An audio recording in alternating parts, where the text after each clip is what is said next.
जय बाबा बर्फानी, जय भोलेनाथ, जय अमरनाथ, जय शिव शंभु। ओम नमः शिवाय। 2025 अमरनाथ যাত্রার মেডিকেল চেকআপ 6 এপ্রিল থেকে শুরু হবে। আমি গিয়েছিলাম 2024 আর রেজিস্ট্রেশন হবে 14 এপ্রিল থেকে। রেজিস্ট্রেশনের জন্য যেসব ব্যাংক নির্ধারিত হয়েছে তা হচ্ছে Jammu Kashmir bank, yes bank, state bank এবং পাঞ্জাব ন্যাশনাল ব্যাংক। জম্মু কাশ্মীর দ্বারা পরিচালিত শ্রী অমরনাথজি যাত্রা সাইনবোর্ড ওয়েবসাইট থেকেই, অফিসিয়াল ওয়েবসাইট থেকে সমস্ত কিছু জানা যাবে। এই যাত্রাপথ খুবই দুর্গম। মনে জোর না থাকলে এই যাত্রায় সফল হওয়া যায় না। একান্তই যদি মনে জোর থাকে তবেই যাওয়া উচিত। যারা যাবেন বলে ঠিক করেছেন তারা ইতিমধ্যে হেলথ চেক আপ করিয়ে নেবেন।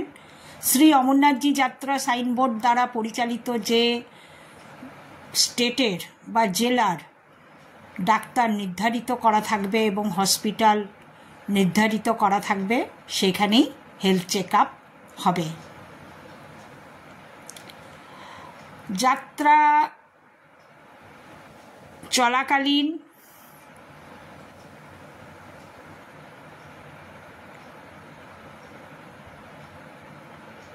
আর্মি ফোর্স বা জওয়ানরা খুবই সহযোগিতা করে। খুবই নিরাপদ এই যাত্রা। রাস্তা যদিও দুর্গম, মনে জোর নিয়ে বেরিয়ে পড়ুন, ঠিক সফল হবেন। হ্যাঁ, এবার আসল কথায় আসা যাক।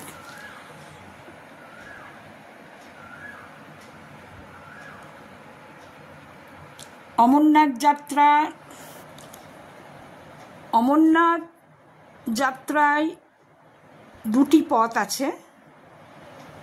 এক হচ্ছে পহেলগাঁও হয়ে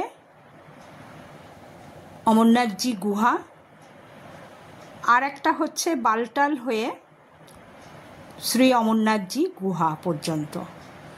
বালটালের পথটি হচ্ছে খুবই দুর্গম এবং চড়াই। একদিনে গিয়ে 16 কিলোমিটার রাস্তা।